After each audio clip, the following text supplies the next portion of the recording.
Om Shri Sai Ram, offering my humble salutations to the divine feet of our beloved Mother Sai. And as we collectively extend our greetings to thy lotus feet, bless us with a beautiful day ahead. Shower on us the plethora of love you hold. Refresh our fragile minds and fill in our hearts the treasure of bliss.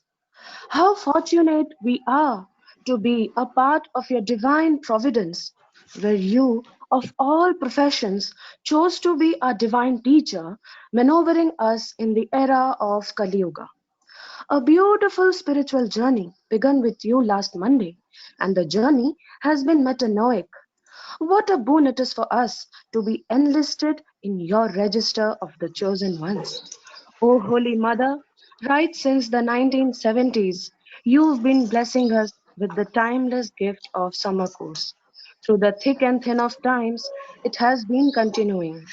Even today, as we face a global crisis, in your own graceful way, you have still blessed us to be part of it, for which we are immensely delighted.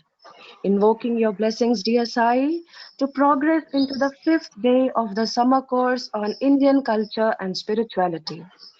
सीढ़ियां हो मुबारक उन्हें जिन्हें छत तक जाना है आसमां है मंजिल हमारी ए साई तुम्हें ही हमें पार लगाना है Swami, welcoming you to today's gathering to be the guiding light throughout the session. We shall commence on a divine note of Omkaram and Sai Gayatri.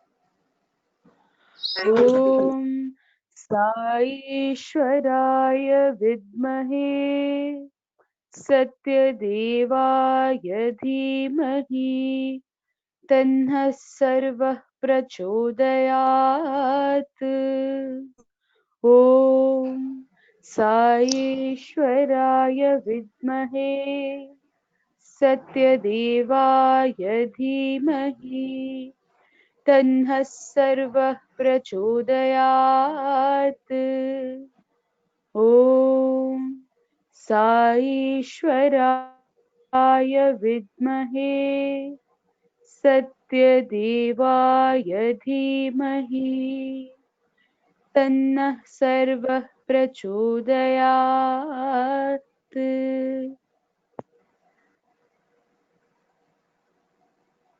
Forging ahead with today's schedule, I take the privilege of introducing the speaker of today's session, who, by the way, needs no introduction. Like Lord Sri Krishna chose the best Arjuna for his rendition of Gita, the divine teacher is best blessed in form of Sir Amay Deshpande for imparting the divine message. The ever smiling face never fails to inspire us. Dr. Sri Amay Deshpande originally hails from Maharashtra. He joined the Sri Satya Sai Higher Secondary School in grade 5. After acquiring his bachelor's in commerce from Bangalore University in 2000, he trained to become a chartered accountant while working with Hewlett Packard in their financial services center at Bangalore. He enrolled in the MBA program at Sri Satya Sai Institute of Higher Learning, followed by the MBA program where he was awarded the gold medal, and finally a PhD in the area of corporate strategy. He's a proficient vocalist, vocalist, playwright, actor, orator, and music theater director, having performed in all these capacities in the divine presence since childhood. He has also been fortunate to travel with Swami to Kodaikanal. Currently, he serves as a resident scholar in the Sri Satya Sai Center for Human Values, Prashanthi Nilayam. He would be addressing us today on the topic Customs and Character of Indian Culture based on Summer Showers in Vrindavan 1972, chapters 13 to 15. Brother Amay, our happiness knows no bounds to have your presence amongst us. I welcome you on behalf of all the participants to today's morning. Also welcome our reverend guest observers, elders, and the participants to the morning session. Brother Amay, requesting you to take over the session herewith. Over to you. Saira.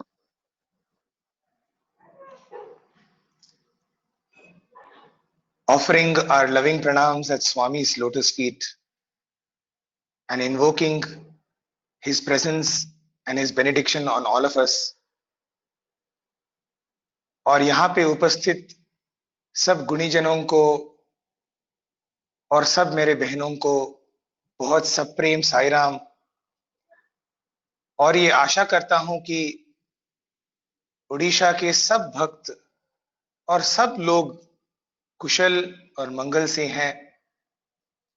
जो इतना बड़ा corona virus के बीच में जो Amphan का cyclone हुआ, उसकी वजह से जिन जिन लोगों को इतनी सारी डिफिकल्टीज फेस करनी पड़ी, उन सब लोगों को हम अपनी शक्ति और अपना प्रेम प्रदान करें और सब कुशल मंगल से रहें, यही आशा और प्रार्थना रखते हैं हम भगवान के साथ।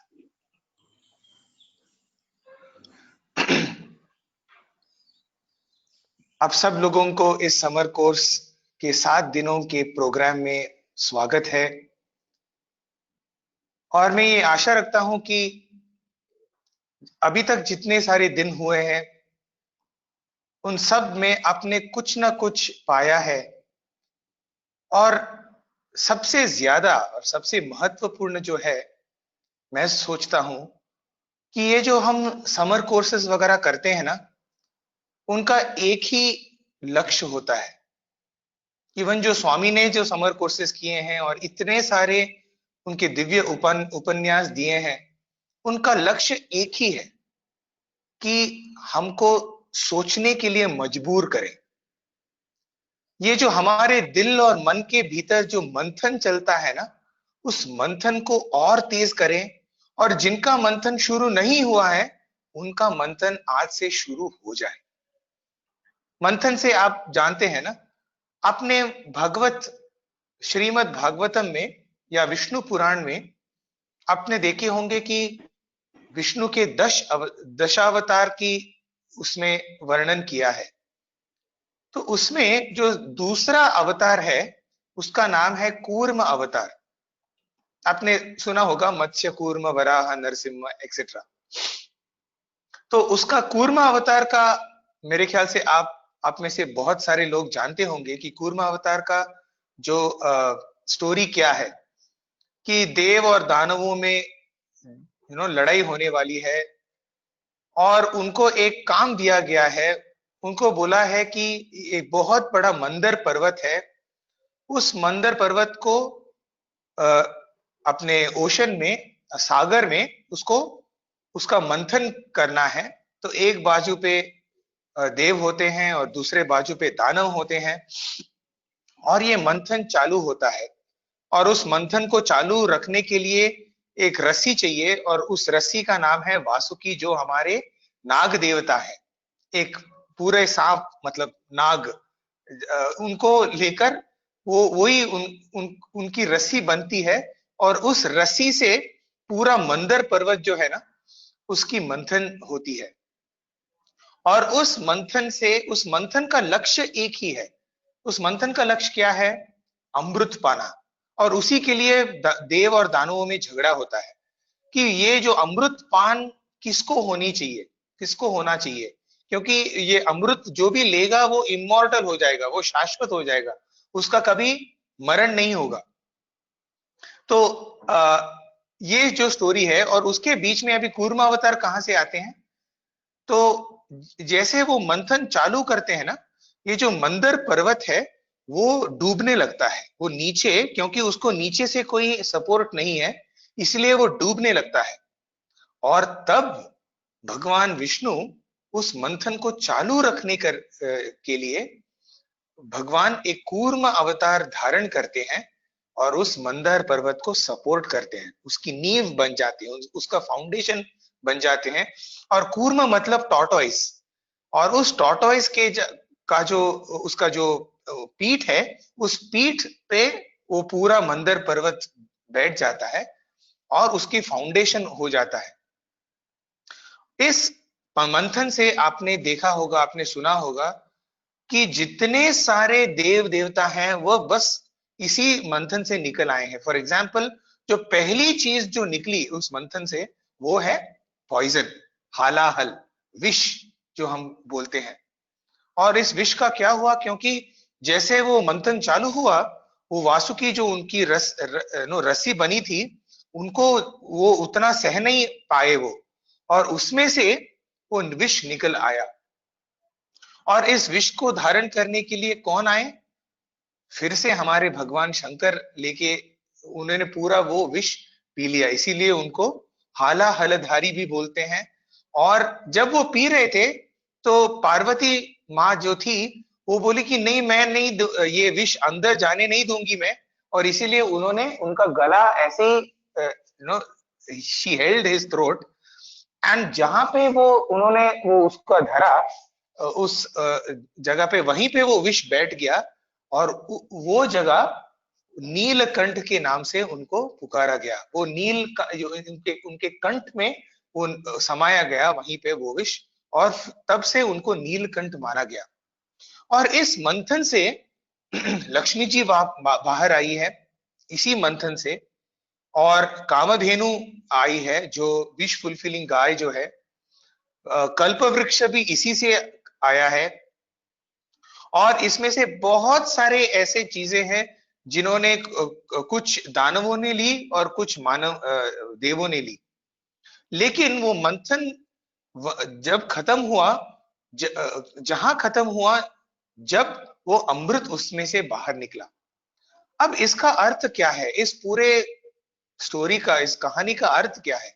कोई ऐसा हो सकता है क्या कि दानव है और देव है और ये मंदिर क्या है? इसका भी एक बहुत महत्वपूर्ण अंतरार्थ है। इस पूरे जो मंथन जो है और इस पूरे कूर्म अवतार का एक अंतरार्थ है, और उस पे हम थोड़ी सी चर्चा करते हुए फिर हम इस 3 डिस्कोर्सेस में अंदर प्रवेश करेंगे। इसका अर्थ क्या है? हम सबके बीच में, हम सबके मन के बीच में देव भी है और दानव भी है। There is good and there is bad, right? और हर वक्त ये मंथन चलते रहता है। देयर इज ऑलवेज एक काइंड ऑफ कंफ्यूजन, एक kind of dilemma in our mind. हमारे मन में कभी भी एक डायलेमा होता है कि इसका सुने या उसका सुने, ये पाथ लें या वो पाथ, ये रास्ता लें या वो रास्ता लें, राइट? सो दिस कॉन्स्टेंटली ये कंफ्यूजन होते रहता है। और इसी का जो रूपण ये किया है, पिक्चराइजेशन किया है, वो है इस मंथन के द्वारा, right? So then what is this Mandar पर्वत? दिस मंदर पर्वत स्टैंड्स फॉर आवर माइंड। इसी का वो मंथन चल रहा है, गुड फोर्सेस और बैड फोर्सेस में। और ये वासुकी क्या है? ये वासुकी कुछ नहीं बल्कि हमारी जो कुंडली है, कुंडलिनी है, यही है हमारा वासुकी। और इस कुंडलिनी का जो मूल जो मंत्र है वो है सोहम। तो सो हम, राइट? तो ये ब्रेथ जो हमारा है, यही कुंडलिनी को जागृत करता है, राइट? सो ये बर्थ और हमारा माइंड, सो हमारा देह, हमारा बॉडी एंड हमारा माइंड जो है, यही इसी का मंथन चल रहा है। और जब तक हमारे ये शरीर में श्वास रहेंगी, तब तक हमारा ये मंथन चलते ही जाएगा, राइट? तो फिर कूर्मा अवतार का सिग्निफिकेंस क्या है? अभी इस माइंड को ना एक फाउंडेशन की जरूरत है। ये जो मंथन चल रहा है हमारा, इसको एक फाउंडेशन, एक नींव की जरूरत है।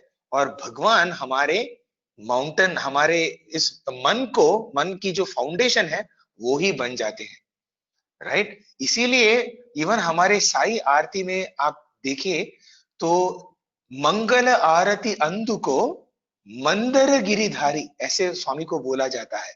इसीलिए उनका नाम है मंदर गिरिधारी, क्योंकि वही हमारे इस जो पूरा जो मंथन चल रहा है उसकी जो नींव है, उसको हमको भगवान को बनाना है। जब हम भगवान को इस पूरे मंथन का नींव बना देते हैं तो फिर आराम से चलता है, राइट। ये मंथन स्मूथली चलता है। और इसी मंथन में से पहले तो हलाहल आता है। हलाहल मतलब क्या? कंफ्यूजन। जितना केओस, कंफ्यूजन, डायलेमा जो आता है वो इसी में से आता है। लेकिन वो भी धरने के लिए हमारे भगवान शंकर आते हैं। तो हमको बस क्या करना है, we have to keep at it. हमको करते ही जाना है, करते ही जाना है मंथन। और ये जो समर कोर्सेज हैं, ये जो सत्संग हैं, ये जो हम लोग जो साधना करते हैं, उसका जो आउटपुट है ना, वो क्या है? ये मंथन ही है। और ये मंथन तब तक चलेगा जब तक हमको अमृत की प्राप्ति नहीं होगी, राइट। तो इस मंथन में आप सबका स्वागत है, राइट। और ये मंथन जो है ना, ये हमारे भीतर चलते जाना चाहिए। और ये मंथन यदि शुरू नहीं हुआ है तो ये सोचिए कि इन 7 दिनों में से वो मंथन की शुरुआत हो जाए। That there must be a constant contemplation. जैसे भगवान ने अलग दूसरे डिस्कोर्सेस में बोला है कि श्रवणम, ये जो हम करते हैं, ये जो सत्संग हम सुनते हैं, इसका नाम तो श्रवण है। श्रवण होने के बाद, श्रवणम होने के बाद मननम चालू होना चाहिए। और ये मननम, यही हमारा मंथन है, राइट। तो ये समर कोर्स के इस मंथन में आप सबका स्वागत है। और इन 3 डिस्कोर्सेस में से मैं क्या करूंगा कि मैं डिस्कोर्स वाइज नहीं जाऊंगा, क्योंकि डिस्कोर्स तो बहुत ही सरल है। आपने पढ़े होंगे और आप मुझसे सहमत होंगे कि जितने सारे भगवान ने इन 3 डिस्कोर्सेस में पॉइंट्स दिए हैं, वो बहुत ही सरल हैं। वो डायरेक्टली हमारे डे टू डे लाइफ में, हमारी निजी जिंदगी में एकदम प्रैक्टिकल है। उनको डायरेक्टली हम हमारे practical day to day life में हम उतार सकते हैं उसको। लेकिन मैं क्या करूंगा, मैं आपको एक फ्रेमवर्क दूंगा कि सोचने के लिए कि ये सब जितने सारे पॉइंट्स हैं, आपने देखा होगा कि भगवान के सब ये जो 3 डिस्कोर्सेस हैं, उनमें आपने देखा होगा कि भगवान बहुत सारे पॉइंट्स कवर करते हैं। कभी बोलते हैं कि पॉलिटिक्स मत ज्वाइन कीजिए, कभी राम और सीता के कॉन्वर्सेशन के बारे में बोलते हैं। तो अलग अलग पॉइंट्स बोलते हैं। और इसीलिए आपको ये भी एक ध्यान में रखना होगा कि जब स्वामी बोलते थे ना, स्वामी ऑफन कहते थे कि मैं जो बोलता हूं ये लेक्चर नहीं है, ये मिक्सचर है। बहुत सुंदर तरीके से स्वामी बोलते हैं कि what I give is not a lecture, it is a mixture. Mixture मतलब क्या? ये लेक्चर में क्या होता है कि एक आदमी बोलता है और बहुत सारे लोग सुनते हैं। लेकिन मिक्सचर में क्या होता है? बहुत सारे चीज होते हैं। एंड स्वामी का जो डिस्कोर्स था, it was a conversation that people had with भगवान। बहुत सारे ऐसे लोग होते हैं जो वहां पे बैठकर भगवान के साथ वार्तालाप करते हैं। आपके मन में एक प्रश्न पूछेंगे और स्वामी वहां उसका उत्तर देंगे, राइट। इसीलिए आप देखेंगे कि भगवान जब बात करते हैं तो बहुत सारे टॉपिक्स में जंप करते हैं। अरे ये टॉपिक में से वो टॉपिक कहां से आया, ये टॉपिक में से वहां स्वामी क्यों गए? इसका ये अर्थ है कि किसी ने उस पूरे समर कोर्स में किसी ने ये प्रश्न पूछा होगा कि स्वामी इसका मतलब क्या है, उसका मतलब क्या है, मैंने ये बात सुनी है, उसका मतलब क्या है? और स्वामी तुरंत उसका जवाब देते हैं।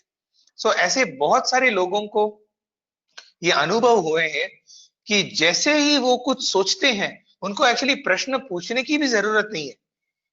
बस जब वो पूछते हैं प्रश्न, भगवान उसका तुरंत जवाब देते हैं, राइट। इसीलिए जब हम पढ़ते हैं डिस्कोर्सेस, तो हमको लगेगा कि यार, अरे यार, थोड़ा सा इनकोहेरेंट है। मतलब एक टॉपिक पे नहीं जा रहे हैं स्वामी, बहुत सारे टॉपिक्स को कवर कर रहे हैं, क्योंकि उनका वार्तालाप चल रहा है, उनका क्वेश्चन आंसर चल रहा है। एक ही बात है कि हमको वो क्वेश्चंस दिखाई नहीं देते वहां पे, हमको सिर्फ आंसर दिखाई दे रहे हैं। यदि हमको वो क्वेश्चंस दिखते तो हमको समझ में आता कि अरे अच्छा, इसीलिए तो हम क्या करेंगे, हम इन सब डिस्कोर्सेस को एक फ्रेमवर्क में डालेंगे। हम ही कुछ प्रश्न पूछेंगे और हम उनका जवाब भगवान से सुनेंगे। तो यही मेरी एक एक प्रयत्न रहेगा, एक कोशिश रहेगी ये इस सुबह, कि हम इस जितने सारे डिस्कोर्सेस हैं उनको हम एक प्रश्न के रूप में, क्वेश्चन आंसर के रूप में हम कैसे देखें, right? I hope this is okay with you.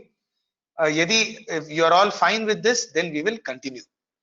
तो let us all start with the first thing, and that is what is Swami covering in 3 भाषणों में. स्वामी कहना क्या चाहते हैं? तो this is our first question. Swami क्या बोल रहे हैं इन 3 भाषणों में?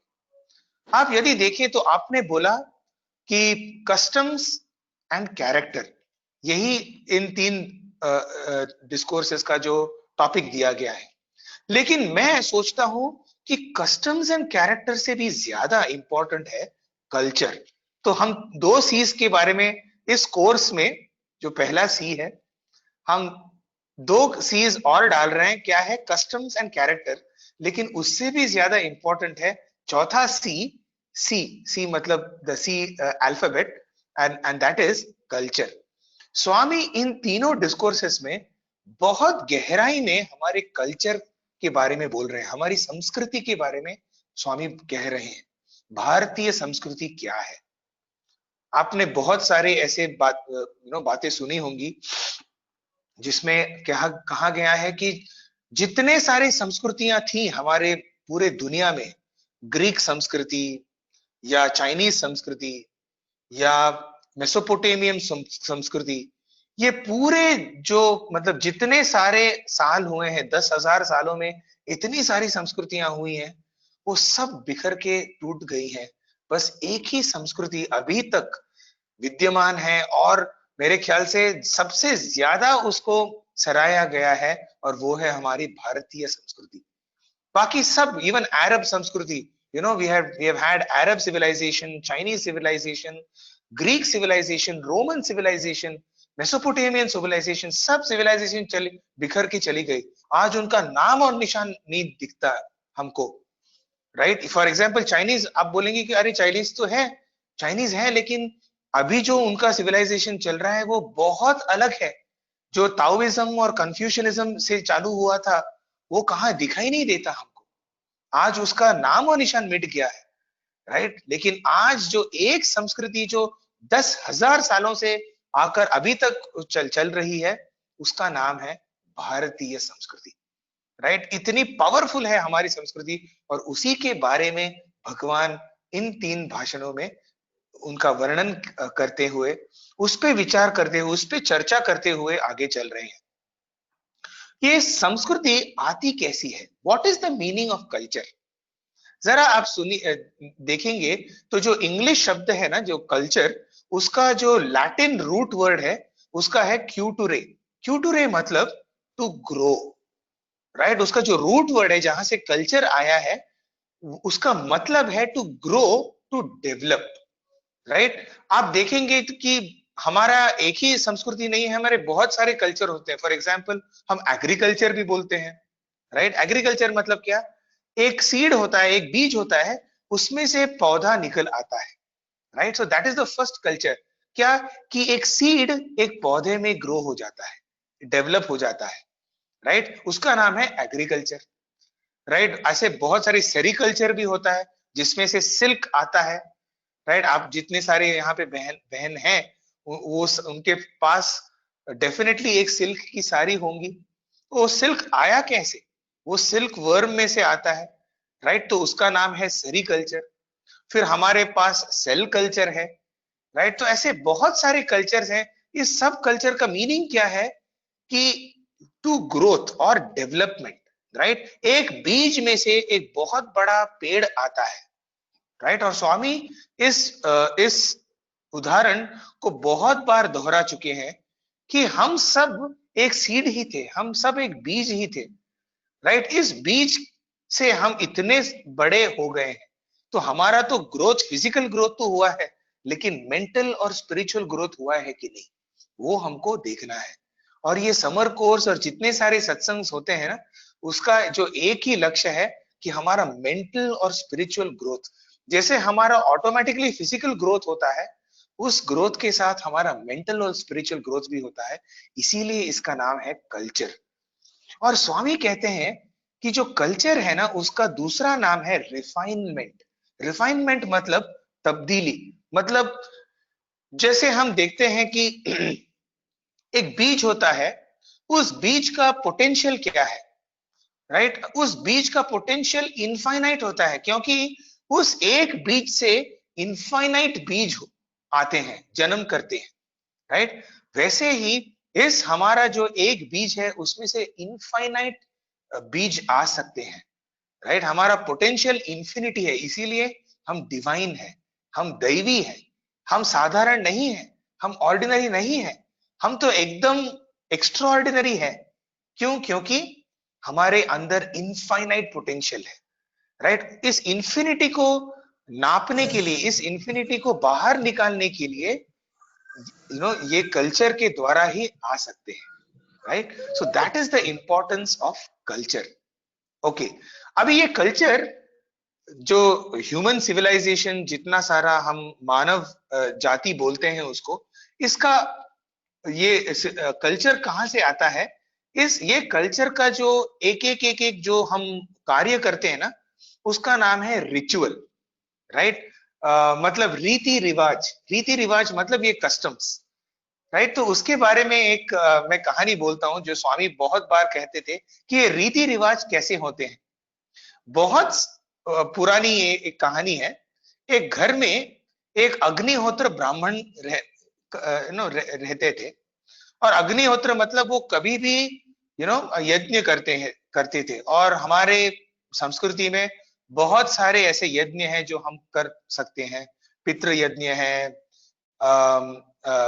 अपना गृह प्रवेश है, ऑलमोस्ट सब चीजों के लिए हमारे पास एक यज्ञ होता है।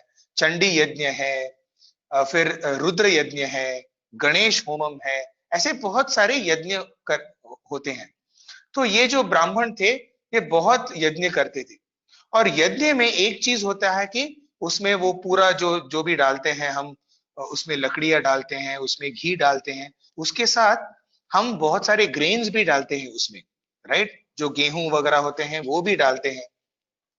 और यज्ञ में बहुत इंपॉर्टेंट है सेवा करना, मतलब नारायण सेवा। तो अन्न पूरा, बहुत सारा धान्य उनके घर में हुआ करता था।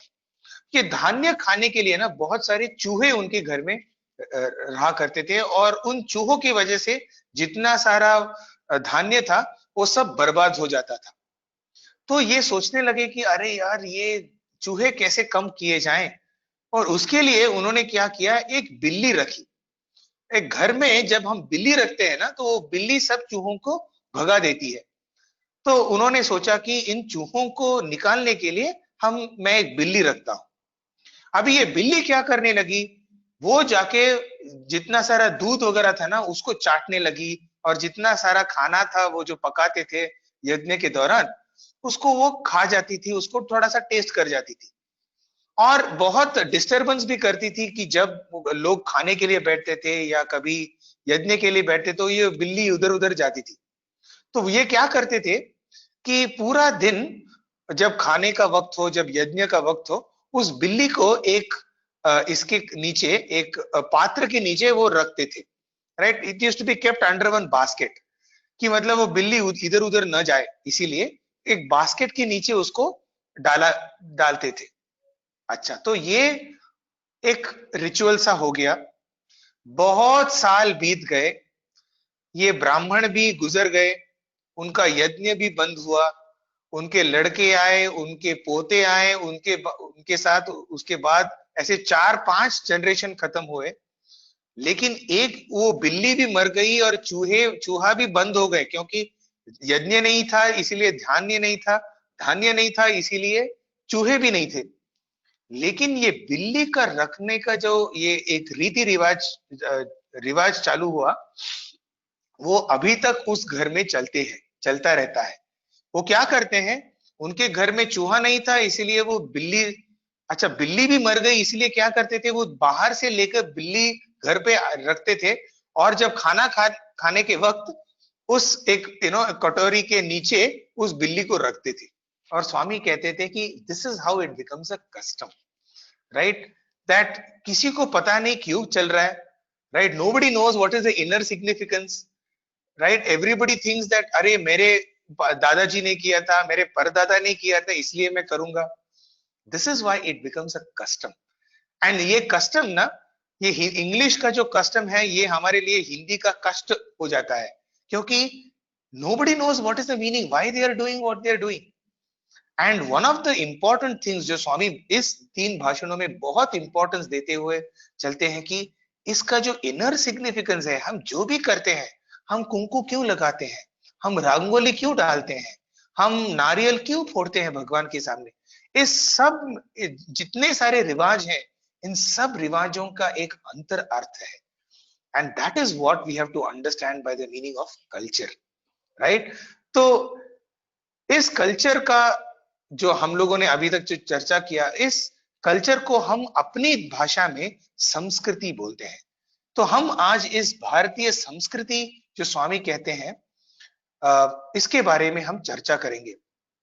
किसी ने बहुत एक सुंदर बात की थी, जब हम खाते हैं, हमारे थाली में से खाना, ये तो हमारा एक जितना सारा हमारे थाली में होगा वो हम खाएंगे, और उसको बोलते हैं प्रकृति.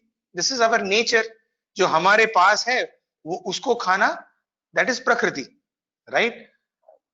किसी और का छीन के खाना, किसी और के थाली से, राइट, छीन के खाना, दिस इज कॉल्ड विकृति. विकृति मतलब जो काम नहीं करना है, राइट.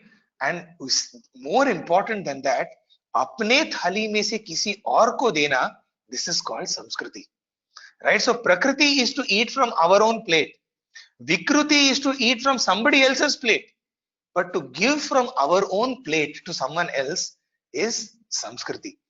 इसीलिए संस्कृति is all about living in a society.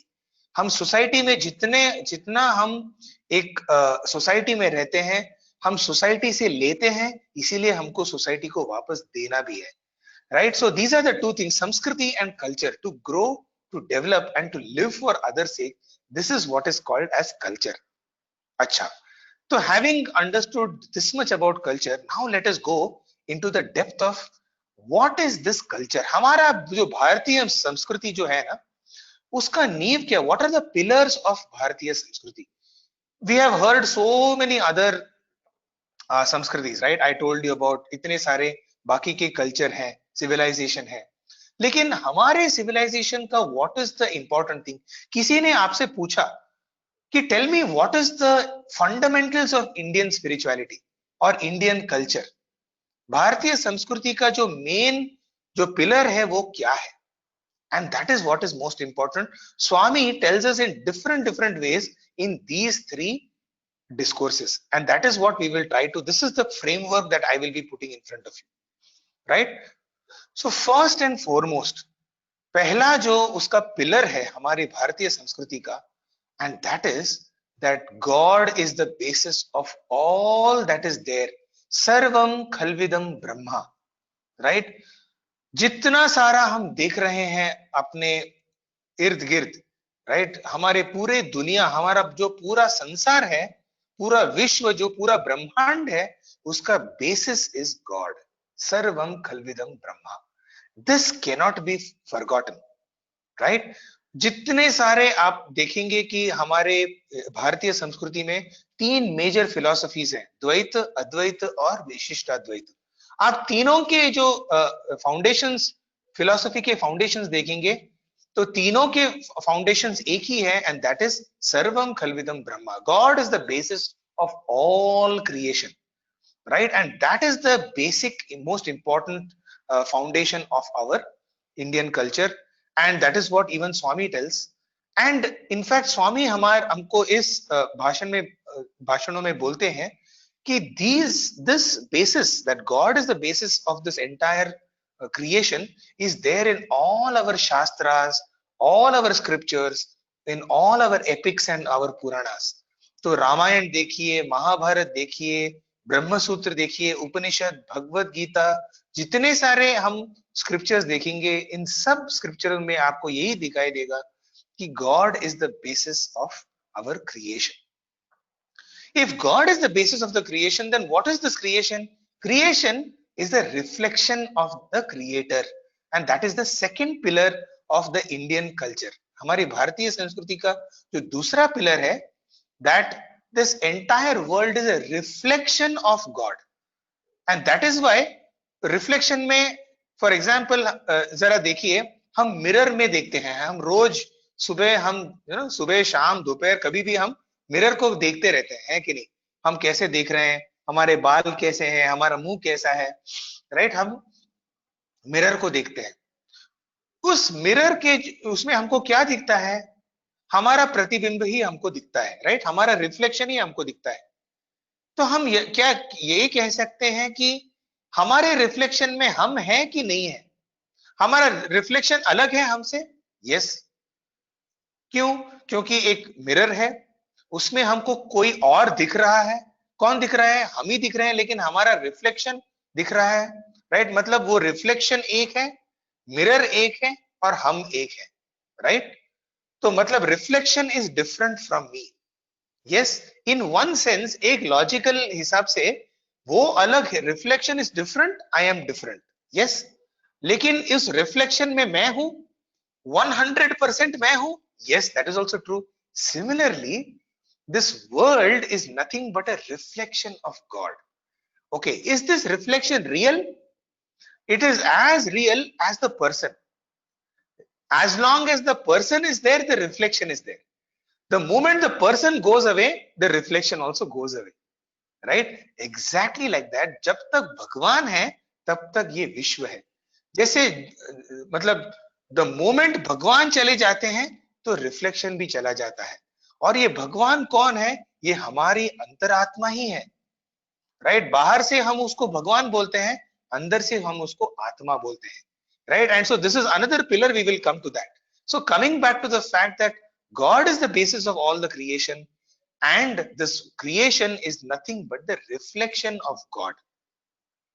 एक बार जब हम स्वामी के साथ बैठे थे, तो मैंने एक प्रश्न पूछा था। हम सब बहुत सारे छात्र भगवान के साथ बैठे थे, और मैंने एक प्रश्न पूछा था। एक्चुअली क्या हुआ कि मैं कभी भी ऐसा मतलब कोई प्रश्न पूछता नहीं था। स्वामी आए और स्वामी मतलब हम सब ऐसे ही बैठे थे, हमने कुछ थोड़ी सी गाने वगैरह गाए थे भगवान के सामने। उसके बाद बोले स्वामी, हाँ अब बोलिए, किसको क्या प्रश्न है? तो कोई नहीं, किसी ने भी मुंह नहीं खोला। फिर स्वामी किसी बुजुर्ग की ओर देखते हुए, अरे इनके पास तो कोई प्रश्न ही नहीं है, तो फिर मैं यहाँ पे क्यों आया? चलो चलता हूं मैं। इसलिए फिर मैंने बोला, अरे स्वामी आप बैठिए, मतलब भगवान चले जाएंगे तो फिर हमको उनके सानिध्य का आनंद नहीं मिलेगा।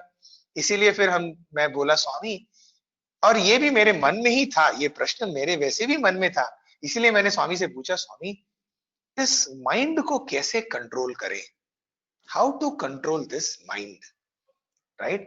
एंड भगवान का आंसर जो था ना, इनफैक्ट वो आंसर ही पूरा उनका एक डिस्कोर्स बन गया। एंड इनका आंसर बहुत ही सुंदर था। उनका आंसर वाज एज फॉलोज। एक शीश महल होता है, आपने कभी सुना है Sheesh Mahal? It's called house of mirrors, right? It is in many places you will get कि the moment you enter, it is like you will get completely confused, पूरे बौखला जाएंगे कि अरे जाना कहाँ है, क्योंकि सब जगह पे हम ही दिखते हैं, राइट?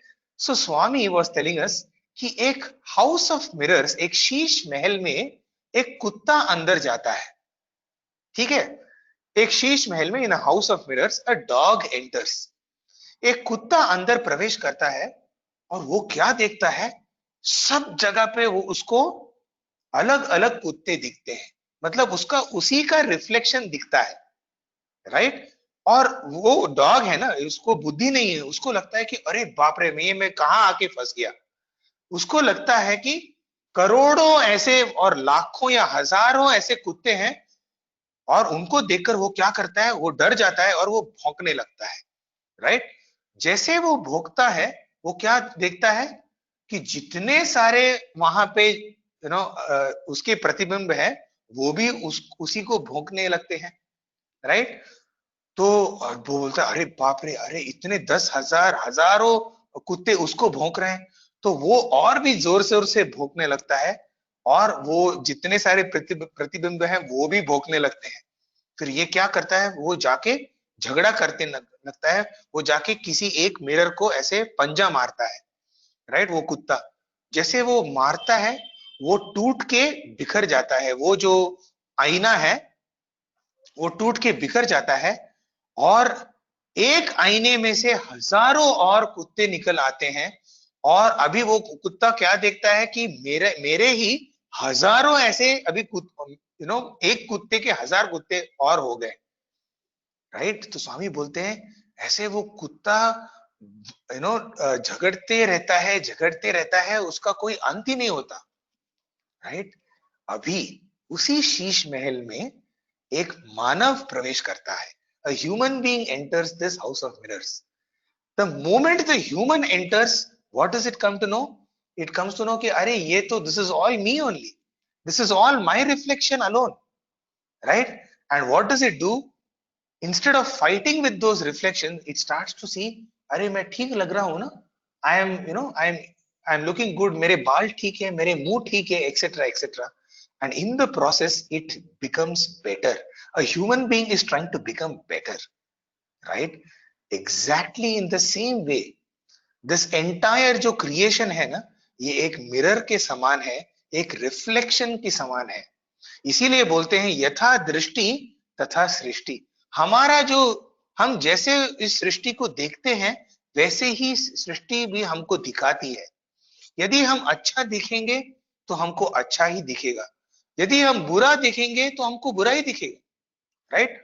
तो that is the most important pillar of our Bharatiya sanskriti.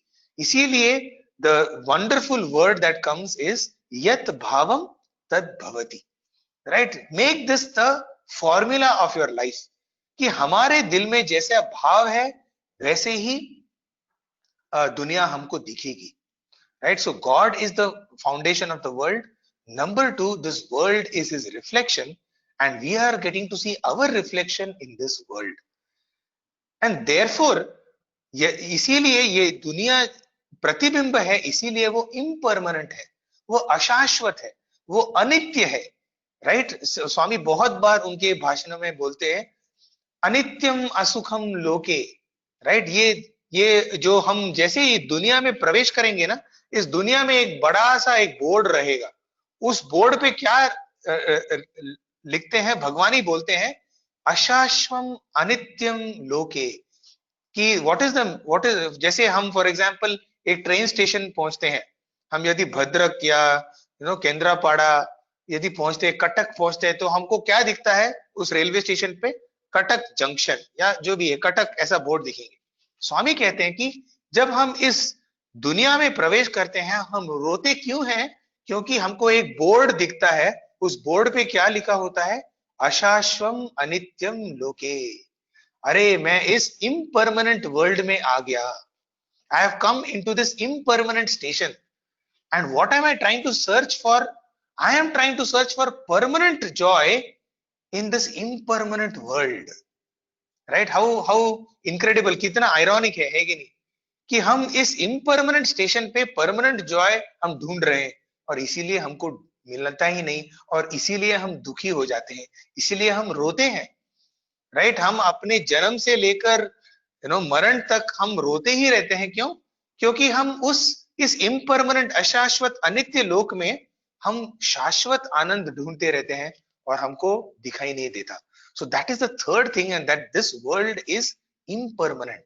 इसीलिए इसको जगत बोलते हैं। जगत मतलब क्या, जो जाता है और आता है, जगत, जगत जाता है आता है, right. It does not stay, and that is why Swami बहुत सारे बार उसको बोलते हैं this is all passing clouds, passing clouds. Clouds आते हैं, क्लाउड्स जाते हैं। देखिए अब 3 दिन पहले जब अम्फन आने वाला था तो कितना हम चिंतित थे। यस, आज भी चिंता है, लेकिन आज उसको हम सब भूल गए। मैं कल परसों देख रहा था तो पूरे सब न्यूज चैनल्स पे Amphan Amphan Amphan Amphan Amphan Amphan, जितने सारे मैसेजेस आए थे वो सब अम्फन के बारे में थे। कल देख रहा था तो कल एक भी ऐसा न्यूज एक्टिविटी नहीं था। क्यों? Passing clouds, right? साइक्लोन आ गया, साइक्लोन चला गया, right? This is the problem with this world, right? कि हमारा इतना टेम्पररी हमारे थॉट्स है ना, कि जितने सारे थॉट्स आते हैं वो आते आते हैं और जाते भी हैं। जब आते हैं हमको चिंता देते हैं, जब जाते हैं तो और थोड़े आते हैं जो हमको चिंता देते हैं, right? This is the nature of this world. This world is impermanent. God is permanent. World is its reflection, and therefore this world is impermanent. Now that is why, because our Indian Samskruti, हमारी जो भारतीय संस्कृति had recognized this fact, right? They had found out that this world is impermanent. That is why we are supposed to, भारतीय संस्कृति क्या बोलती है कि you are not this world, right? You are not मिथ्य, यू आर ब्रह्म. तू जगत नहीं है, तू तो ब्रह्म है. इसीलिए बोलते थे हमारे उपनिषद, अहम ब्रह्मास्मि. हम जगतास्मि नहीं बोलते थे, हम संसारास्मि नहीं बोलते थे, अहम ब्रह्मास्मि बोलते थे. तो that is the fourth pillar, fourth और फिफ्थ पिलर. आप जैसे वो पिलर ड्रॉ कर रहे हैं, अब सोचिए एक पिलर ज्यादा होगा तो कुछ नहीं होने वाला. The whole building is going to be even more strong. So the first pillar is God is the basis of this creation. Second pillar is that the world is its reflection. The third pillar is that the world is impermanent.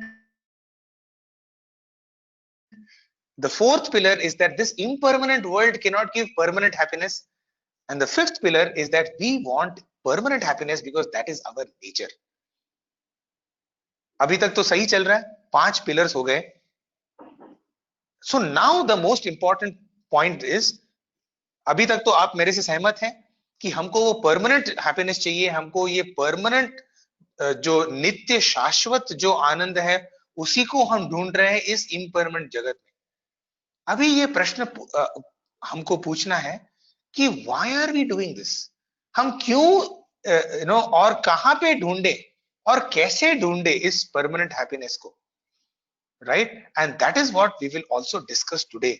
स्वामी बहुत इसके बारे में इस discourses में बोलते हैं कि हमको इस परमानेंट हैप्पीनेस को कैसे ढूंढना है, उसको कैसे संवारना है और उसको कैसी उसकी प्राप्ति करनी है. That happens through the purification of our instincts और आवर इंपल्सेस. हमारा ये जो मन है ना, इसी का प्रॉब्लम, ये प्रॉब्लम है कि हमारे जितनी सारी इंद्रियां और मन है ये कभी भी बाहर दौड़ते रहती है, right? All the time it runs outside. हमको क्या करना है, इसको we have to change the direction of its running. ये जो बाहर जा रहे हैं ना, इसको बस डायरेक्शन चेंज करके अंदर उनको लेके आना है. That is how we purify the impulses. अभी बोलना बहुत सहज है, ये बोलने के लिए बहुत अच्छा है कि हाँ बस उसको टर्न करो, बस यू टर्न लगाओ और अंदर लेके जाओ.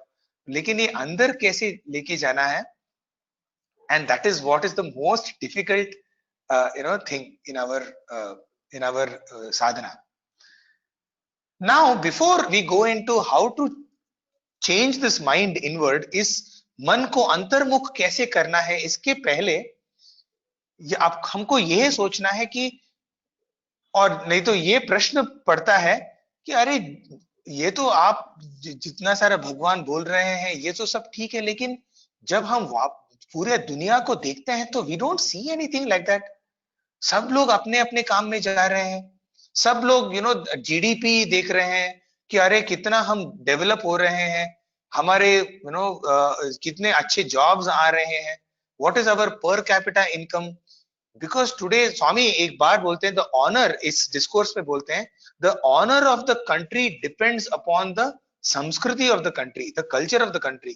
But today when we look around the world, we don't see anybody talking about culture at all, right? Everybody is talking about where is the next job going to come, मैंने कौन सी degree की है, मुझे कितनी बड़ी salary मिलने वाली है, right? This is all the time what the world is thinking about, right? And so is this not impractical that we are all discussing about culture while we should be actually talking about GDP, हम लोग सब ये इसी में चर्चा होनी चाहिए कि जीडीपी कैसे बढ़े, पर कैपिटा इनकम कैसे बढ़े, इसी में चर्चा होनी है। कल्चर से क्या होने वाला है, what am I going to get from culture, right? So this is the thought which should come.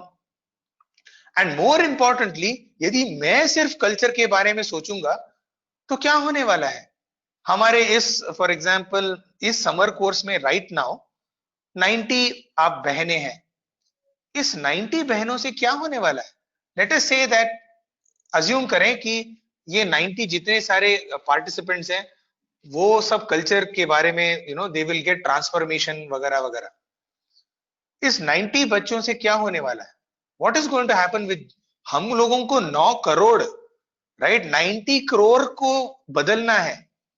What is going to happen with this 90, right? So this is a thought question that comes to my mind also. And बहुत बार हमको ये लगता है कि अरे भगवान, आपने इतनी छोटा सा यूनिवर्सिटी तैयार किया, इतना छोटा सा स्कूल तैयार किया, इतना छोटा सा ऑर्गेनाइजेशन तैयार किया, इस पूरी दुनिया को बदलना हो तो और ऐसे कितने सारे लोगों का कल्चर बदलना चाहिए, है कि नहीं? मेरा एक ही का कल्चर बदला तो क्या फायदा? The culture must change for everybody. And about this I will tell you that you need not worry about that. And for this I will tell you the story of a real life story that happened during Second World War. दूसरे विश्व युद्ध में एक बहुत सुंदर कहानी हुई थी, एक पिक्चर भी आया था। मुझे इस पिक्चर का नाम अभी याद नहीं आता, लेकिन this is happened on true events. क्या हुआ था कि विश्व युद्ध में जर्मनी का एक साइड था, they were called the Axis forces, and एक जो अमेरिका और यूके का साइड था, they were called the Allied forces. And जो Axis forces थे वो बहुत they were extremely what should I say, cruel people. Nazis के बारे में तो आप सब लोगों ने सुना ही होगा। एक सेकेंड, एक्सक्यूज मी। आपने नाजीज के बारे में तो सुना ही होगा कि उन्होंने कितने लोगों को ऐसी दुर्दशा की थी पूरी दुनिया की उस टाइम तक, मतलब एटलीस्ट यूरोपियन सब देशों की। तो इन नाजी फोर्सेस को हराना था, right? So they were the evil forces and the allied forces were the good forces, ऐसा माना गया है। तो इन एक मतलब बहुत सालों के लिए ये विश्व युद्ध चला। उस विश्व युद्ध के दौरान एक बहुत इंपॉर्टेंट एक ब्रिज हुआ करता था। That bridge they say used to control a very important movement, मतलब बहुत महत्वपूर्ण ऐसा एक ब्रिज था जो जितना सारा हलचाल है, वेदर इट इज क्या बोलते हैं, आर्म्स का जो आर्म्स एंड एम्यूनिशन का जो आना जाना है, राशन जितना आना जाना है, वो उस पूरे उस ब्रिज पे आधारित था। सो whoever controls that bridge, right, will control a large part of the war, ऐसा माना गया था। And that bridge was under the control of the German forces. तो एक स्ट्रैटेजी ऐसी बनी थी, वॉर में बहुत सारी छोटे छोटे बैटल्स होते हैं, है कि नहीं? एक बड़ा सा वॉर जीतने के लिए बहुत सारे छोटे छोटे बैटल्स जीतने पड़ते हैं। तो एक बैटल ये था कि उस ब्रिज को तोड़ना था। अभी उस ब्रिज में इतना सिक्योरिटी बना था कि उस ब्रिज को कैसे तोड़े, that was the most important strategy of the allied forces. So उन्होंने बहुत सारा प्लानिंग करने के बाद भी उनको समझ में आया कि there is no way that we can touch this bridge, because बहुत ज्यादा सिक्योरिटी जर्मन फोर्सेस ने वहां पे डाली है। तो उनको एक आइडिया लोगों ने बोला कि वो ब्रिज एक नदी पे उसको बांधा था, right? That bridge was built on top of a river. Now that river बहुत किलोमीटर्स आगे, उसका एक ऑलमोस्ट 2 या 3 kilometre upstream there was something called a dam. Dam मतलब बांध, एक बांध था। और एक ऐसी स्ट्रेटेजी बनी कि the only way that we can destroy this bridge, इस ब्रिज का टूटने का एक ही मार्ग है, वो क्या है कि उस बांध को तोड़ा जाए। उस बांध को तोड़ा जाएगा तो जितना सारा उसका जो नदी का जो अपस्ट्रीम जो बहाव है, the flow of the river will come and destroy the bridge. So that was the great strategy of the allied forces. So they thought कि अभी इस ये डैम इतना बांध बड़ा है, तो वो बांध तोड़ना भी कोई मुश्किल, it's not some easy job, बहुत मुश्किल की बात है वो। लेकिन उसमें क्या हुआ कि वो जो वॉर का जो जितना अलाइड फोर्सेस में जितने सारे इंजीनियर्स थे उनको बुलाया गया था और उनको पूछा गया था कि इस ब्रिज को कैसे तोड़ा जाए। और इंजीनियर्स ने बोला कि डैम को तोड़ने में कुछ बड़ी बात है ही नहीं। अरे बाप रे, आप ऐसे कैसे बोल रहे हैं, इतना बड़ा डैम है। और नहीं, उन्होंने बोला बिल्कुल बड़ी बात नहीं है, एकदम छोटी बात है। क्या करना है, बस 2-3 बॉम्ब लगाओ, छोटे छोटे बॉम्ब लगाने से वो टूट जाएगा। Right, so we all know why. क्योंकि पोटेंशियल फोर्स, जो डैम का जो पोटेंशियल इतना बड़ा होता है कि उस डैम के फाउंडेशंस में ना छोटे छोटे, इफ यू कीप इवन छोटे से क्रैक्स आ जाए ना, तो उस क्रैक्स में से वो पानी, बिकॉज इतना ज्यादा प्रेशर रहता है कि वो पूरा डैम का जो वाटर का जो फोर्स है वो डैम को तोड़ के it will go. And so the whole movie is about एक छोटी सी team goes and puts these bombs in the dam and the entire dam bursts, and that is how the movie ends. That particular dam is, that bridge is broken. Right now, take this analogy for us also. Itna, in this world itne sare log, they are doing so many bad things. All we need to do, हमको बस इतना करना है कि छोटे छोटे cracks have to be made in this dam. Right, इतना goodness, इतनी अच्छाई ऑलरेडी दुनिया में है। राइट, इतना पोटेंशियल है उस दुनिया में। हमको क्या करना है कि बस हम एक एक वो क्रैक बन जाए। If you are able to transform our own lifes, 100, 150, 200, 300 लोग अच्छे हुए, then that is like making cracks in the dam. Automatically जितनी सारी अच्छाई है, it will automatically break the dam. जो इतनी सारी बुराई है ना, वो ऑटोमेटिकली चली जाएगी and the bridge will also be broken. तो we don't have to give up hope कि मैं, मतलब मेरे ट्रांसफॉर्मेशन से, मेरे कल्चरल ग्रोथ से दुनिया का क्या होने वाला है। Right, all we need to do is continuously be at it. हमको बस हमारे ट्रांसफॉर्मेशन की चिंता होनी चाहिए, वर्ल्ड ट्रांसफॉर्मेशन ऑटोमेटिकली हो जाएगा। राइट, ये भगवान के ही शब्द है कि बस यू ट्रांसफॉर्म योरसेल्फ। हमको इस कल्चरल ग्रोथ में कैसे रिफाइनमेंट लानी है, हमारा कंसंट्रेशन बस उसी पे होना चाहिए। Right, so that question has also been answered. I only raised the question and I am only answering the question, right? So now let us move on to how do we purify this mind. See, we already हम लोगों ने already ये चर्चा की थी कि यदि मेरी दृष्टि बदली तो ऑटोमेटिकली सृष्टि बदल जाती है। आपको लगेगा कि कैसे, you will see in your day to day life कि our world is more important than the world. The world में बहुत सारी चीजें होती रहेंगी, बट आवर, फॉर एग्जाम्पल, मुझे अभी ये याद आता है, फॉर एग्जाम्पल जहां हम लोग रह रहे हैं ना, अभी मैं जहां पे हूं पुट्टपर्ती में, हम लोगों का एक रेड जोन है। राइट, यहाँ पे ऑलमोस्ट 21 दिन पहले एक केस था, तो एक केस कोरोना वायरस का, एक केस आने के बाद जो जितना सारा पूरा है ना, उसको रेड जोन बना दिया। राइट, उसके पहले हमारा काफी अच्छा अच्छा खासा चल रहा था। हम लोग कभी बाहर जाते थे, वापस आते थे, तो थोड़े इधर उधर दुकानें भी खुली थी, हम जाके अपना जितना सारा सामान वगैरह लेके आते थे। तो तब तक हमारे लिए, अरे मुंबई में क्या चल रहा है, हमारे अमेरिका में क्या चल रहा है, इसके बारे में हम पढ़ते रहते थे कि अरे कोरोना केसेस कम होने चाहिए, एक्सेट्रा एक्सेट्रा। उसके बाद ना तुरंत हमारे पुट्टपर्ती में हमारे बगल में ही एक केस आ गया। वो पूरा हमारा संसार चला गया, वो दुनिया चला गया, मुंबई में क्या चल रहा है वो चला गया। अरे बाप रे, हमारे बगल में ही केस आ गया। This became more important for us than all other cases now. Right, हम लोग रेड जोन में आ गए। अरे this became the most important news for us.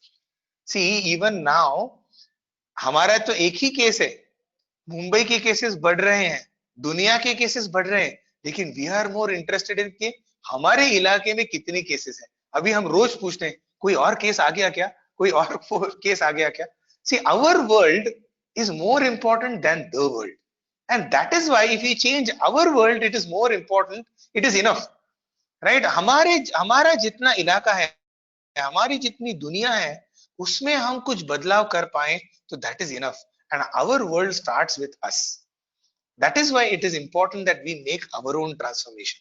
The moment we make this transformation in our own, in the way we, our outlook towards the world, हमारी दृष्टि दुनिया की ओर, automatically हमारी दुनिया बदल जाती है, right? So now the most important question, how do we make this transformation in our own lives? ये हम जो बोले थे कि इस बाह्य दृष्टि, ये जो दृष्टि जो बाहर जाती है, उसको अंतर्मुख कैसे करें, and that happens with purification of the mind. Purification मतलब ये जो माइंड का जो हर वक्त बाहर जाने का जो एक सिलसिला होता है, उसको हम अंदर उसको कैसे लेके आए, कॉन्स्टेंटली हम उसको अंदर। और ये लॉकडाउन में ना यही हो रहा है, isn't it? सरकार हमको बोलते जा रही है बाहर मत जाइए, बाहर मत जाइए, बाहर मत जाइए। देखिए जरा, एक वायरस के लिए, राइट, एक वायरस को हमारे से दूर रखने के लिए कितना सारा मैकेनिज्म और मशीनरी इस्तेमाल हो रहा है, राइट। पूरा दुनिया उससे जूझ रहा है कि बाहर मत जाइए, बाहर मत जाइए। भगवान हमको पहले से वही बोल रहे थे कि बाहर मत जाइए, अब अंदर जाइए। जब घर पे बैठना हो तो अंदर ही जा पाते हैं, तो बाहर तो जाने का यही सवाल ही नहीं उठता, isn't it? तो इन द सेम वे, एक वायरस के लिए हम we are taking so much. Imagine इतना सारा वायरस हमारे मन में है, काम, क्रोध, लोभ, मोह, मद, मात्सर्य, इतने सारे वायरसेस हैं। इतने सारे वायरसेस से भागने के लिए how much internal we have to go.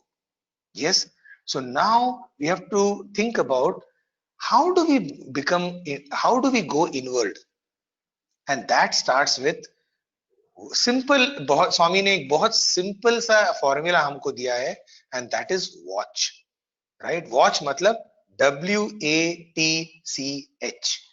Watch our words, watch our actions, watch our thoughts, watch our character, watch our heart. तो आपने देखा होगा कि जितने सारे पॉइंट्स भगवान के डिस्कोर्स, इस 3 डिस्कोर्सेस में जितने सारे पॉइंट्स हैं, you can put it under one of these 5 things, which is, यदि वर्ड्स के बारे में स्वामी या वर्ड्स के बारे में बोल रहे हैं, हमारे शब्दों के बारे में बोल रहे हैं, या तो फिर हमारे एक्शंस के बारे में बोल रहे हैं, या तो फिर हमारे थॉट्स के बारे में बोल रहे हैं, राइट। नाउ आप बोलेंगे, आप सोचे होंगे कि अरे बाप रे, इतना मुझे ध्यान देना पड़ेगा क्या, हर एक शब्द पे, हर एक एक्शन पे, हर एक थॉट पे मुझे ध्यान देना पड़ेगा। फॉर दैट व्हाट, एक बहुत इजी सोल्यूशन है उसका, and that is good satsang. Start with reading of good literature, right. This is where Swami Ramayana Mahabharata के बारे में स्वामी ने बहुत चर्चा की है। What does Ramayana and Mahabharata tell us? See, Ramayana and Mahabharata, why 5000 7000 सालों के बाद भी क्यों इनके बारे में हम अभी भी चर्चा करते हैं, जरा सोचिए। आपने देखा होगा कि आजकल जो रामायण महाभारत, मैं परसों या 3-4 दिन पहले ही देख रहा था टीवी पे। हम करीब 7:30-8 बजे खाना खाते हैं, तो मैं टीवी देख रहा था। मैंने टीवी पे देखा कि जितने सारे एंटरटेनमेंट चैनल्स है ना, आप उन पे देखना, ओके। 8 बजे से लेकर 9 बजे जो प्राइम टाइम होता है ना, आजकल सिर्फ राधा कृष्ण, रामायण, महाभारत, संकट मोचन हनुमान, यही सब चल रहे हैं। क्यों, जरा सोचिए, राइट। इतने सारे सालों के बाद अभी इस लॉकडाउन में people want to watch that only, उसी को देखने हैं लोगों को। Why? Because that is the ability to transform our lifes. इतने शुद्ध है वो स्क्रिप्चर्स, जिन्होंने लिखा है, जिन्होंने रचना की है, they have done it from such a pure conscience that is why even after 7000 years अभी भी वो ही चलते हैं, लोग उनको ही देखना पसंद करते हैं। देखिए कितना रेलेवेंट है कि 7,000 सालों के बाद भी आज भी राम और सीता की कॉन्वर्जेशंस अभी भी लोगों को लगता है कि अरे इसी को देखने में मजा आता है, राइट। इतने सारे कहानियां आए हैं, इतने सारे पिक्चर आए हैं, इतने सारे सीरियल आए हैं, फिर भी लोग आज महाभारत, श्री कृष्ण, विष्णु पुराण यही देखते हैं, right. That is the relevance of दो स्क्रिप्चर्स। यही हमारी भारतीय संस्कृति है। तो स्वामी ने भी इन भाषणों में इतना सुंदर वर्णन किया है the conversation between Rama and Sita, right. In the very first जो डिस्कोर्स है कस्टम्स एंड कैरेक्टर के जो डिस्कोर्स में इतना सुंदर वर्णन किया है, राइट। और आगे जाते हुए स्वामी ने वर्णन ये भी किया है कि दुर्योधन और अर्जुन में क्या फर्क था, right. Why Duryodhan how he spoke. Mahabharat, I can only tell you this, Ramayan में से हमको क्या सीखने को मिलता है। रामायण में हमको सीखने को यह मिलता है कि कैसा हमको जीना है, हमको जीवन कैसे व्यतीत करना है, ये हम रामायण से सीख सकते हैं। और महाभारत से हम क्या सीख सकते हैं कि हमको कैसे जीना नहीं है, हमको क्या नहीं करना है, यही हम महाभारत से सीख सकते हैं, राइट। फॉर एग्जाम्पल रामायण के एक एक पात्र देखेंगे, एक एक कैरेक्टर देखेंगे, they are full of virtue, right? It is a very clear distinction between good and bad, right? Ravan is bad, Ram is good. There is no doubt about it. Ram is completely good. All the characters, मतलब राम के जितने सारे परिवार लोग हैं, they are all epitome of goodness. Kaushalya देखिए, सुमित्रा देखिए, लक्ष्मण देखिए, सीता, राम, हनुमान, जितने सारे कैरेक्टर्स हैं, they are the epitome of good.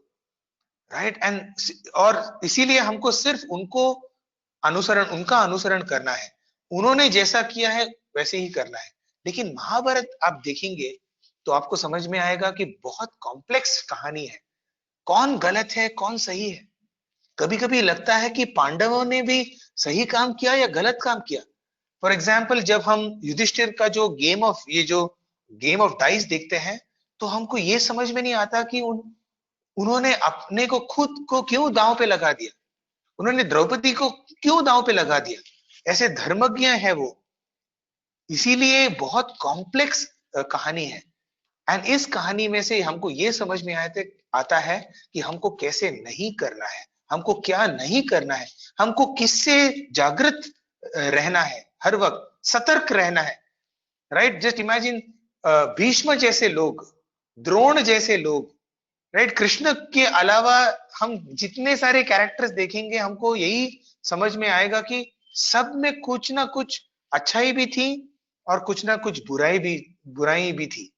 हमको उस बुराई में से कैसे हमको भागना है उनसे। So these two epics, and इसके बारे में इन 3 भाषणों में स्वामी ने बहुत इंपॉर्टेंट चीजें बोली है। अदर देन दैट स्वामी ने so many points Swami has told. For example, I will very quickly go through all the points and हम देखेंगे कि इन जितने सारे points हैं, हम इस watch your words, watch your actions, watch your thoughts, watch your character और watch your heart में कैसे हम उसको डाल सकते हैं। For example, Swami good habits के बारे में बोलते हैं, right? एक at one point of time ये जो good habits, हमको कैसे good habits, what are these good habits? Habits only make what is character.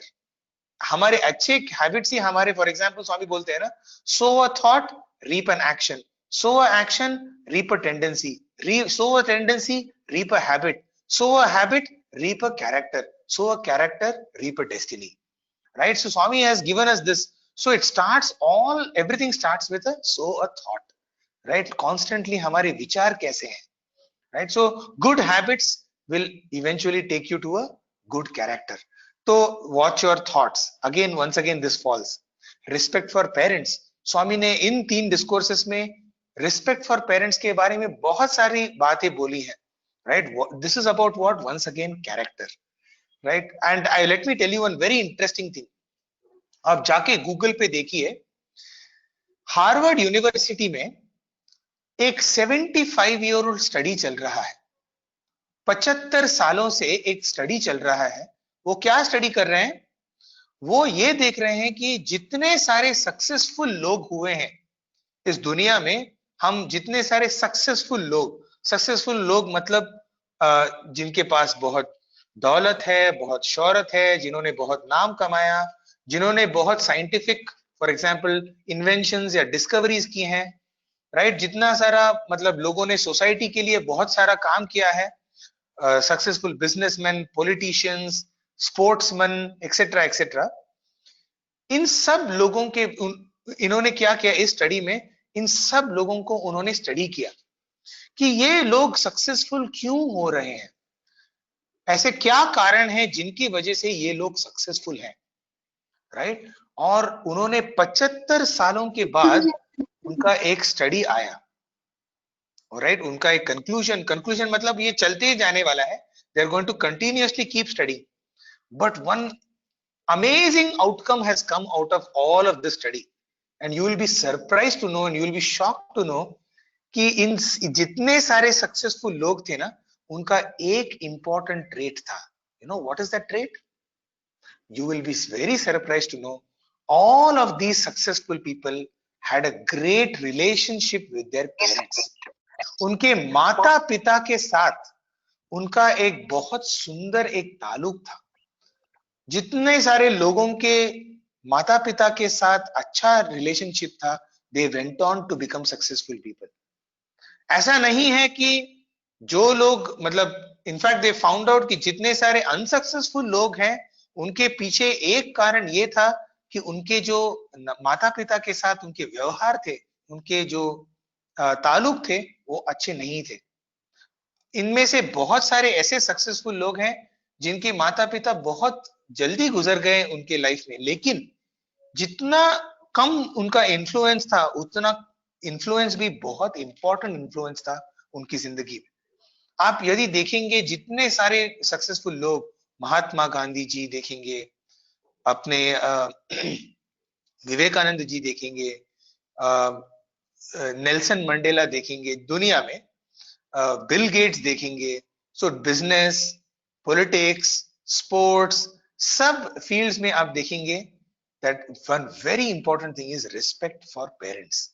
So I cannot overemphasize the kind of relationship that you should have with your parents. So like this, if you look at all of the points that Swami has made in all of these discourses, in these three discourses, you will come to know that there, this one thing that is constantly going all the time, he's talking about words, actions, thoughts, character and heart. Right? So I will not go into each and every point because बहुत सरल और बहुत simple points हैं. I will only end, and at this point I will end this session by telling you the following. एक बहुत सुंदर चीज जो स्वामी ने बोली है कि ये जो भारतीय संस्कृति है ना, ये हमको किसके लिए तैयार करती है. स्वामी कहते हैं इस डिस्कोर्स में, यदि हम सिनेमा जाते हैं, यदि हम किसी पार्टी में जाते हैं, तो हम क्या करते हैं, खूब को बहुत अच्छे से सजा के जाते हैं. हम अपना मुंह, अपना ड्रेस सब एंड बहनों को तो बहुत अच्छी तरह से जानते हो, you will know yourselves better, right, that we like to get ready nicely, we like to be very prepared when we go for a movie or we go for a party. स्वामी कहते हैं कि ये जो हमारा जो ultimate party होने वाला है ना, जो ये जन्म के बाद ये जो मृत्यु आने वाली है, उसके लिए हम क्या प्रिपरेशन कर रहे हैं. To go for the ultimate movie, to go for the ultimate party इसको क्यों बोलते हैं? क्योंकि मेजॉरिटी ऑफ द लोग वहां पे हैं, इजंट इट? जितने सारे लोग हैं हमारी इस दुनिया में, उससे ज्यादा लोग तो गुजर गए हैं, तो सबसे बड़ी पार्टी तो वहां चल रही है. उस पार्टी के तैयार करने के लिए हम क्या प्रिपरेशन कर रहे हैं? ये जो भारतीय संस्कृति जो है ना, ये हमको उस पार्टी के लिए प्रिपेयर करने के लिए क्या क्या हमको करना है, उसके बारे में बोलती है. And dear sisters, I want to tell you that don't look at this negatively. इसमें नेगेटिव बात कुछ नहीं है कि अरे मृत्यु के बारे में क्यों सोचना है, right. This is a positive way of saying, क्योंकि see ultimately death is nothing but a change of dress. भगवान बोलते हैं कि डेथ मतलब क्या है? It's a change of dress. आज ये ड्रेस निकाल के दूसरा ड्रेस पहनना है, फिर से वापस आना है, और इस साइकिल से कैसे हम बाहर निकले, यही तो सीखना है, right. So the whole idea is to look at it from a positive perspective कि एक बहुत सुंदर एक प्रेयर था, एक प्रार्थना है कि यदि ये मेरा आखिरी दिन रहेगा, right, if this is my last day, मैं ये कैसे जीऊंगा। जरा सोचिए, यदि ये मेरा आखिरी दिन होगा तो मैं क्या करूंगा आज के दिन। जरा सोचिए, क्या मैं रोऊंगा पूरे दिन? रोने से क्या होने वाला है? मैं जानता ही हूं कि मैं आज रात को जाने वाला हूं, तो मैं क्या करूंगा, मैं बहुत खुश रहूंगा, इजंट इट। और मैं जितने फॉर एग्जाम्पल जितने लोग मेरे जिंदगी में आज आते हैं, मैं सबके साथ क्या करूंगा, मैं आनंद बांटूंगा, है कि नहीं। मैं सबको कुछ ना कुछ दूंगा, मैं कुछ ना कुछ सबके लिए कुछ करूंगा, क्योंकि कल मैं नहीं रहूंगा, right? So this attitude is a positive attitude, isn't it? If you think every day कि अरे आज मेरा आखिरी दिन होगा, तो what will I do? I will read good books, right? I will play nicely, I will eat nicely, I will spread happiness to everyone around us, right? And by that way I will constantly refine myself. So let me consider, and इसीलिए स्वामी बोलते हैं इस discourse में, remember two things in your life, God and death. This is Swami's exact words. God and death को हर वक्त we have to search. For example, जो राजा परीक्षित थे, जिनको ये भगवत पुराण बोला गया था, उनको 7 दिन दिए थे। उनको बोले थे कि 7 दिनों के बाद तुम्हारी मृत्यु हो जाएगी, right. At least he had 7 days। स्वामी बोलते हैं हमको तो वो भी पता नहीं कि we will have 7 days or not. Will we have 2 days, 3 days, 5 days? So how should we live our life? Do the best possible that we can in the life that we have got, which is every moment. Live every day, live every hour in the best, in the most joyous and happy way possible. And that is why what we can do, यदि हमको ये समझ में आते हैं कि आज मेरा आखिरी दिन है, तो मैं क्या करूंगा, I will forget 2 things. And that also Swami tells in this discourse. I will forget all the bad that others have done, right? And I will forget all the good that I have done, right? You forget 2 things. Forget all the bad that others had done and forget the good that you had done. Matlab, don't worry about the reward. Why Swami tells ki forget the good that you have done? Then only we will be able to move towards निष्काम कर्म। क्योंकि यदि हम जो अच्छा हम लोगों ने किया है, यदि हम वो ध्यान में रखेंगे, तो हमको रिवॉर्ड चाहिए, राइट। लेकिन आज राज को तो मैं चले जाना, मैं तो जाने वाला हूं, तो where is the question of reward? Reward तो मुझे मिलने ही वाला नहीं है, right. So let me forget the good that I have done, let me forget the bad that I have done. आज अरे वैसे भी आज रात को जाना ही है, तो छोड़ दे यार, भूल जाओ, forget and forgive, right? So how beautiful this attitude of forgetting and forgiving the bad that others had done and forgetting the good that we have done for others. So constantly keep spreading happiness all the time. So this is a beautiful formula that Swami has given. There is one more formula that Swami has given, and that is magnify the faults in yourself and neglect the faults in others.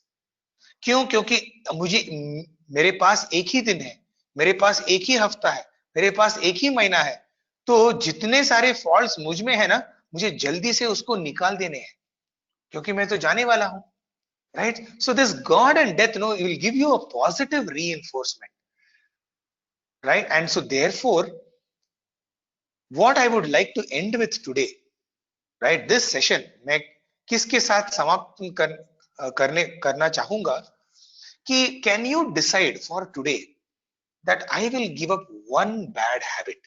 And ये भी स्वामी इस discourse में बोलते हैं कि आप अच्छा चलो आज नहीं, इस समर कोर्स के बाद, at the end of this summer course, I will give up one bad habit. ऐसा आप मान के चलिए, आप ये संकल्प लेके आप चलिए कि मेरी एक बुरी आदत आज से मैं स्वामी को अर्पण करूंगा, right? And all we need to do is to start with that one bad habit. This process of refinement, हमने बोला कि ये संस्कृति जो है ना, ये constant refinement से आती है, right? Everything is about refinement. एक बीज एक पेड़ में तब्दील होता है, वो कैसे? refinement से। एक बटरफ्लाई, एक लार्वा कितना अगली दिखता है, कितना बकवास दिखता है, उस बकवास से लार्वे में से एक सुंदर सा बटरफ्लाई आता है। ये भी एक रिफाइनमेंट प्रोसेस है, राइट? तो यदि हमारे पास जितनी सारी बुराइयां हैं, हमारी जितनी सारी बुरी आदतें हैं, हम उसको एक एक करके नष्ट करेंगे तो हम भी उतने ही ज्यादा रिफाइन होंगे, हम मानव से माधव बन जाएंगे। So let us all take this one resolution that I will try to remove one bad habit from my life. It can be a very, very, very, very small bad habit. For example, it could be simply a bad habit of um, talking ill about others. Of course, it's a very big bad habit we all have, but I would say that we can start very small. For example, today is Friday. From morning, let us say अभी तो 8:30 बजने वाले हैं, आप ये एक resolution रखिए कि 8:30 बजे से शाम को 8:30 बजे तक मैं किसी की बुराई नहीं करूंगा. I will not talk ill about others. बस for 12 hours, let me have this resolution that I will not talk bad about others. And because it is Friday and it is Devi's day, ऐसा मानते हैं कि शुक्रवार और मंगलवार देवी का दिन होता है, तो जितने सारी देवियां और जितने सारी बहनें यहाँ पे हैं, एवरी फ्राइडे 12 घंटे के लिए मैं किसी की बुराई नहीं करूंगी. Let us keep that as a small step, right? It's a बहुत छोटा सा एक हैबिट है. और अदर डेज 6 दिन के लिए मैं जितनी बुराई करना चाहती हूं मैं करूंगी, लेकिन इस 12 घंटे के लिए शुक्रवार के दिन या कौन सा भी, मैं ऐसे ही बोल रहा हूं, आप गुरुवार रख सकती है, आप मंगलवार या रविवार रख सकते हैं, आप कौन सा भी दिन आप आप लीजिए, लेकिन take at least one such resolution that you will give up this one bad habit. You know what that giving up one bad habit does? It gives you tremendous self confidence. एक बुरी आदत आप जब निकालेंगे और आप जैसे उस पे काम करेंगे ना, आपको ट्रिमेंडस आत्मविश्वास पैदा होगा आपके अंदर कि मैं कर सकती हूं, मैं हर वक्त ये कर सकती हूं. That self confidence is the starting point for self realization. स्वामी ही कहते हैं आत्मविश्वास, सेल्फ कॉन्फिडेंस से सेल्फ सेटिस्फैक्शन आता है, सेल्फ सेटिस्फैक्शन से सेल्फ सैक्रिफाइस आता है, और सेल्फ सैक्रिफाइस से सेल्फ रियलाइजेशन हो जाता है, right? So today what we did, मैं बहुत I will summarize my whole talk by simply saying that today we started with the idea of what is culture, what is Samskriti, how it is different from customs.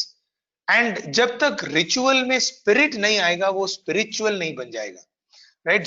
जितना वक्त हम ritually करेंगे, वो custom हो जाएगा, वो custom हो जाएगा हमारे लिए, राइट? जैसे हम उस रिचुअल में स्पिरिट डालेंगे तो वो स्पिरिचुअल हो जाएगा, that will become culture. That is how we started. हमारे भारतीय संस्कृति का क्या पिलर्स हैं? First pillar is god is the basis, सर्वम खल्विदम Brahma. Second is the world is the reflection of God. This, because it's the reflection of God, it is impermanent. Fourth is we are searching for permanent joy in this impermanent world. Fifth is let us seek that which is permanent, right? That which is permanent, and that can happen only by changing our vision inwards. And how do we change our vision inwards? Is by purification of our mind. And starting point for purification of our mind is by watching our words, actions, thoughts, character, heart. And we can do that by studying our scriptures, by studying our epics, Ramayan Mahabharat की जितनी ज्यादा हम गहराई में जाएंगे, उतना ज्यादा हमको we will get that purification process, because our thoughts will start purifying. And ultimately we ended with this, that let us start with one small step of purification, which is by giving up one bad habit. So with that, I will end this session.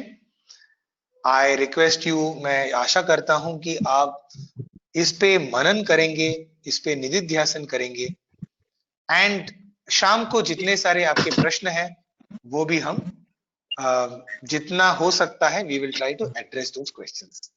Thank you. Sai Ram. Sairam, brother. What a session indeed. I am very sure none of us wanted it to end so soon. Brother, thank you for taking us through the nuances of customs and characters of Indian culture so effortlessly. It really is amusing how beautifully you took us through the mixture by Swami in a proper framework. Also, you put across the significance to grow, to evolve spiritually in our mind. Thank you for connecting the dots across the pillars of Indian culture. God is the basis of all creation. Entire creation is the reflection of God, and the world is nothing but our own reflection and impermanent. Impermanent world cannot give permanent happiness. And what we want is permanent happiness. And why is purification of inner self so important for cultural growth? Brother, we shall be back to you with our jar of queries in the evening. We also thank the guest observers, elders, participants, IT team, organizing team of Orissa for their relentless efforts to make today's session a memorable event for all of us. Finally, but importantly, thank you, O Omniscient, for today's gift of omnipresence. You are the driving force behind all our efforts. With a heart full of thrill and delight, fleeting urge to listen to your golden voice, we offer this session as Naivedya to your lotus feet, dear Swami. Jai Sai Ram.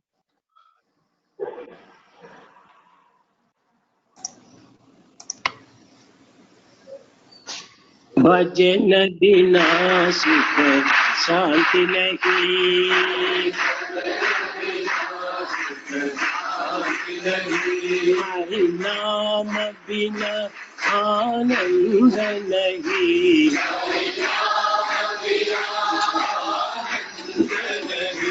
Hari नाम बिना आनंद नहीं, हरि नाम बिना हरि भजन बिना शांति नहीं,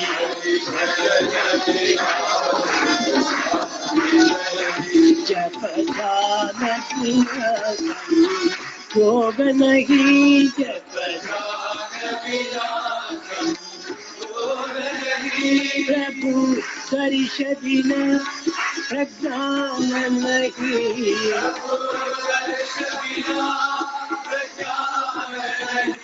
त्रयधर्म बिना सत्कर्म नहीं,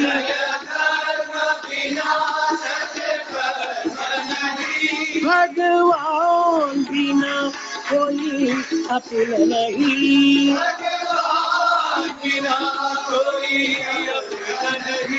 हरि नाम बिना परमार्थ नहीं, हरि नाम बिना परमार्थ नहीं, हरि नाम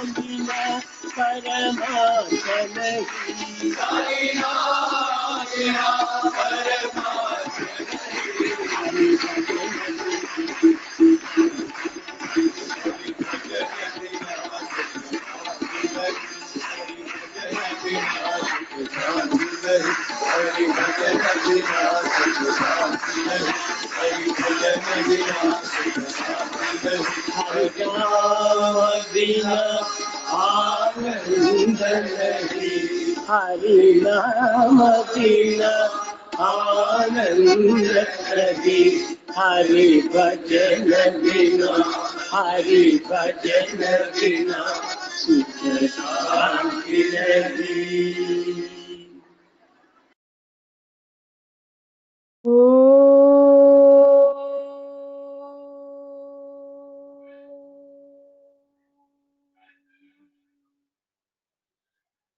शांति शांति शांति। जय बोलो भगवान श्री सत्य साई बाबा जी की जय।